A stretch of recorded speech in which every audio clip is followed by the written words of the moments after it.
নমস্কার, কেমন আছেন সবাই? আরাত্রিকার টুকিটাকিতে আপনাদের স্বাগত। আমি মোটেও ভালো নেই, তার কারণ ভালো নেই। প্রথম কথা তো হচ্ছে লিফটে বাজ পড়ে লিফটটা অফ হয়ে রয়েছে, আর দ্বিতীয়ত সেই মুহূর্তেই মানে সেই লিফটটা ঠিক করতে একটা মিনিমাম অ্যামাউন্ট দরকার। তো সেই রকম সিচুয়েশনেই আমরা তো টপ ফ্লোরে থাকি। তো আমার বাবার একটু অসুস্থতা বেড়ে গেছিলো, গ্যাস অম্বল হয়েছিল ভীষণ পরিমাণে। তো এমন সিচুয়েশন হয়েছিল যখন অ্যাম্বুলেন্স এসেও আমি নিয়ে যেতে পারলাম না, বাড়িতেই ট্রিটমেন্ট করলাম। তিনি আপাতত ঠিক আছেন। তো মেন্টালি আমি একটু এক্সস্টেড হয়েই রয়েছি, কিন্তু কিছু করার তো নেই, এটা এক প্রকারের জব। কারণ এইটা আমি যেহেতু প্রফেশন হিসেবে বেছে নিয়েছি, কারণ এর আগে বহু রকমের প্রফেশনের ক্ষেত্রে আমি চেষ্টা করেছি করার, নানান রকম কিছু চেষ্টা করেছি, কিন্তু এটা একমাত্র এমন জব যেটা ওয়ার্ক ফ্রম হোম। কারণ আমার মেন প্রায়োরিটি আমার বাড়ির লোক অবশ্যই।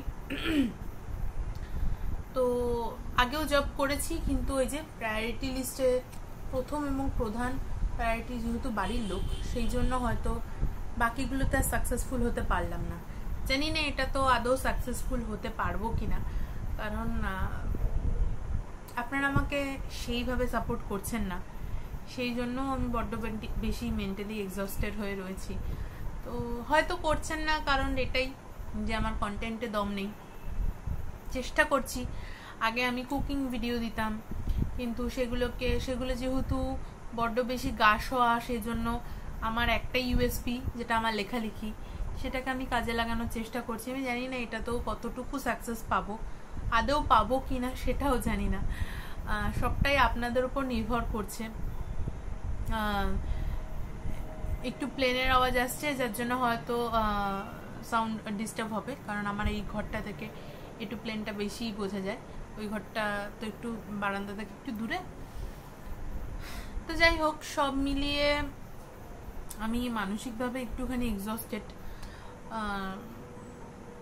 প্রথম কথা তো চ্যানেলের রিচ বাড়ানোটা জানি না কেন হচ্ছে না, হয়তো লোকে আমার ভিডিও পছন্দ করছে না। দ্বিতীয় কথা, লিফটে বাজ পড়ে খারাপ হয়ে রয়েছে বলে একটা সিচুয়েশন রয়েছে। সিঁড়ি ভেঙে যাতায়াত করাটা খুব একটা প্রবলেম নয়, কিন্তু এই যে দুদিন আগে যে সিচুয়েশনটা আমার বাড়িতে হলো, অ্যাম্বুলেন্স এসেও যেতে পারলাম না। হয়তো গেলে আরও থরো চেক আপ হতো, গড নোজ কপালে কি আছে। হবে কাল পরশু নাগাদ ঠিক হবে লিফটটা। তো যাই হোক, সব মিলিয়ে বড্ড ঘেঁটে আছি। আর একটা কারণে ঘেঁটে আছি, সেটা হচ্ছে ভোটের জন্য। নির্বাচন, সব জায়গায় নির্বাচন চলছে, সব জায়গায় মোটামুটি শেষ, এবং লাস্ট নির্বাচনটা আমাদেরকে দিয়েই হবে। শেষ ভালো যার, সব ভালো তার হয় হয়তো। তো শেষটা যদি ভালো হয় তাহলে হয়তো বাদবাকি সবটা ভালো হবে। কিন্তু নির্বাচনের ক্ষেত্রে আমি কয়েকটা জিনিস একটু লক্ষ্য করেছি।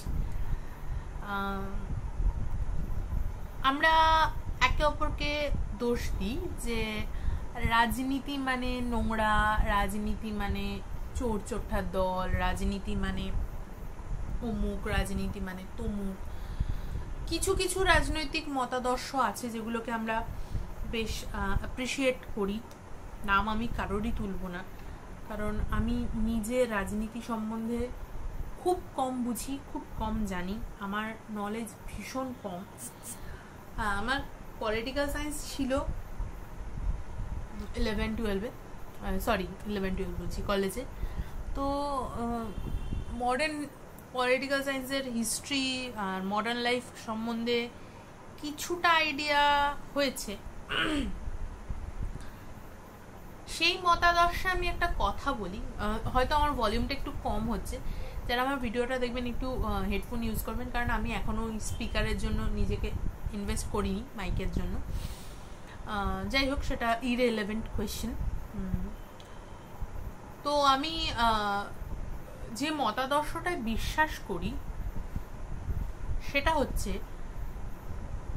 আমরা যারা ভীষণ ভালো রকমের রাজনীতিবিদ বহু পার্টিতে রয়েছে, যারা বেশ ভালোভাবে মানুষকে সেবা পৌঁছে দিচ্ছে অ্যাজ আ পাবলিক সার্ভেন্ট। তাদের ব্যক্তিগতভাবে উচিত নিজস্ব দল গঠন করা, কারণ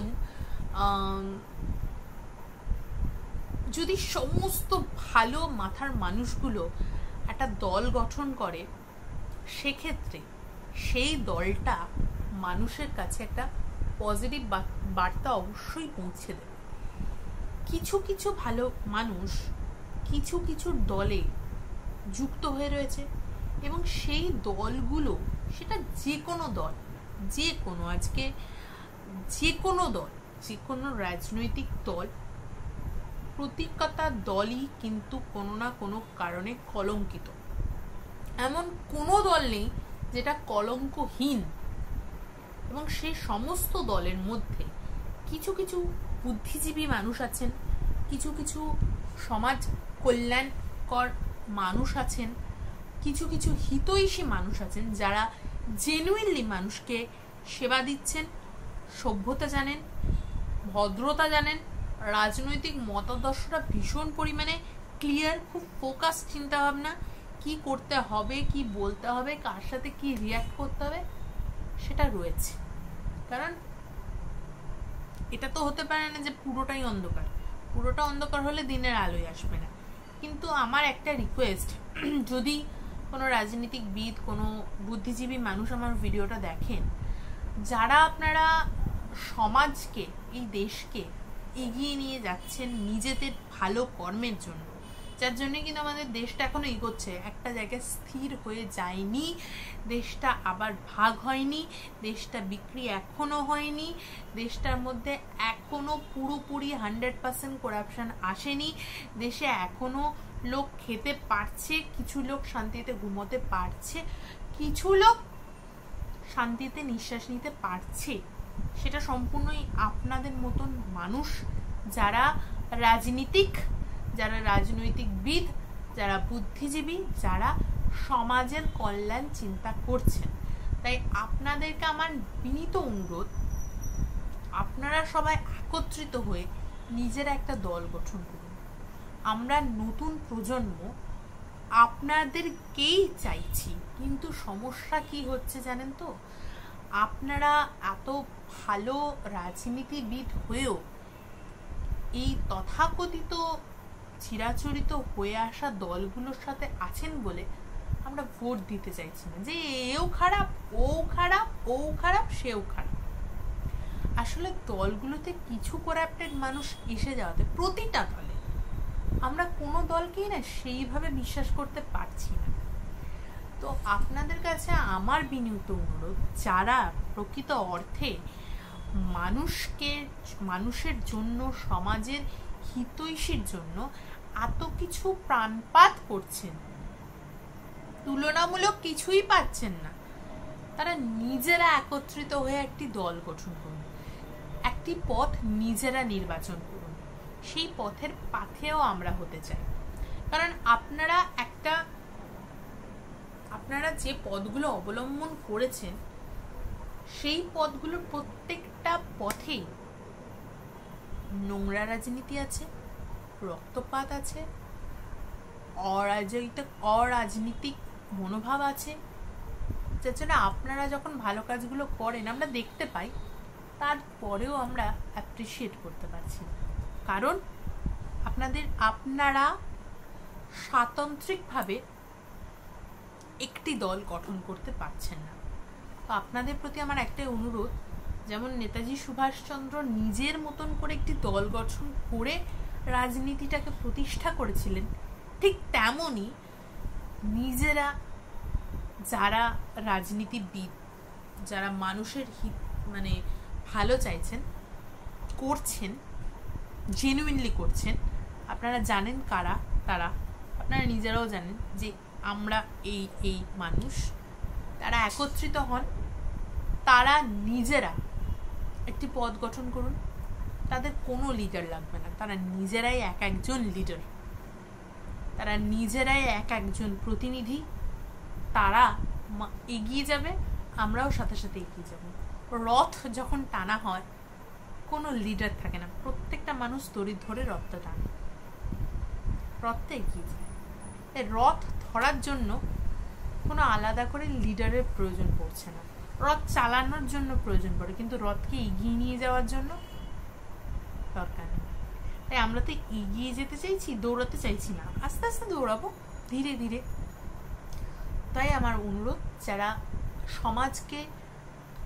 সমাজ নিয়ে ভাবেন, মানুষ নিয়ে ভাবেন, পুরো দেশে, কারণ আমি যে বার্তাটা দিচ্ছি, আমি যে কথাটা বলছি, সেটা হয়তো হিন্দিতে বললে আরো বেশি সুবিধা হতো, কারণ পুরো দেশে হিন্দি ভাষাটাও ভীষণ প্রযোজ্য। কিন্তু জানি যেখানে যেখানে মানুষ আছেন যারা ভালো কাজ করছেন তারা বাংলাটাও জানেন, কারণ আমি আমার ভাষা নিয়ে ভীষণ গর্বিত, আমি বাংলাটা বললাম। আপনারা একত্রিত হন, দলবদ্ধ হন, একটি রাস্তা গঠন করুন, সেই রাস্তা নির্মাণ করার কার্যে আমরা এগোবো, আমরা এই জেনারেশন এগোবো। তো এই প্রসঙ্গে আমার একটা লেখনী আছে, সেইটুকু বলেই আজকে বক্তব্যটা শেষ করব। আমার এই লেখনীটার নাম হচ্ছে ভোটের দাম আমার। দেশ যেদিন হলো স্বাধীন, গণতন্ত্র এলো ঘরে, ইংরেজ সেদিন ইংল্যান্ডে গেল ইন্ডিয়া ভাগ করে, কাঁটা তারে ভাগ হলো জমি, রক্ত ঝরল কত, নিজের ভাষা নিজের পোশাক, লড়াই অবিরত। আজ আমরা অনেক বেশি আধুনিক নিজ গুণে, চন্দ্রযান মহাকাশে, এলিয়েনের স্বপ্ন বনে, 3G থেকে 5Gতে ঘরে ঘরে ওয়াইফাই, গ্রামেও আছে ফাস্ট ফুড দোকান, সবাই মডার্ন হাইফাই। কিন্তু কেন জানি না দেশ আবার বিক্রি হবে মনে হয়। রাজনৈতিক টানাপোড়েনে দেশের শান্তি কোথায়? নির্বাচনী ঢাক বাজছে, ভোট নাকি উৎসব, সকল খুশি ছাপিয়ে ওঠে আর্ত মায়ের কলরব। অরাজকতার দীর্ঘ পর্যায়, ছত্রে ছত্রে ব্যথা, ভোটেতে দেব সবাই জানি না সার্থকতা। আজকে ভালো, কালকে সেই পিঠ ঘুরিয়ে যায়, আজ এক দলেতে পরক্ষণে দল সে পাল্টায়। রাজনীতি মানে শুধুই কি নোংরামির খেলা? রাজনীতি এক জনমত গঠন, যা নেতাজির ছিল বলা। তাই বলি, ভোট সকলে দাও নিজের মতো, পাওনা যদি না পাও তবে করো প্রতিহত। নিজেদের আইন গর্ব নিজে, প্রতিনিধির সম্মান, সকাল সকাল ভোট দিয়ে করি নিজ মত প্রতিষ্ঠান। সরি, হয়তো আমি নিচটা একটু ফাম্বল করে ফেললাম, কারণ আমি আগেই বললাম আমি একটু মেন্টালি এক্সস্টেড আছি। তো ভিডিওটা আমি এখানেই শেষ করছি। বার্তাটা কি দিলাম আশা করি সবাই বুঝেছেন। আমি কোনো রাজনৈতিক ব্যক্তির স্বার্থকে আঘাত করিনি, দয়া করে ক্ষমা করবেন যদি কারোর খারাপ লাগে। আর আমার ভিডিওটা ভালো লাগলে please like, share, comment, subscribe করুন। আর প্লিজ প্লিজ প্লিজ শেয়ার করুন। আপনারা শেয়ার করলে হয়তো আরও কিছু মানুষ সাপোর্ট করবে। আজকের মতন ভিডিওটা এখানেই শেষ করছি, দেখা হবে পরবর্তী ভিডিওতে। ততদিনের জন্য ভালো থাকুন, সুস্থ থাকুন, নিজেদের খেয়াল রাখুন। আজকের মতন এখানেই ভিডিওটি শেষ করছি, টাটা।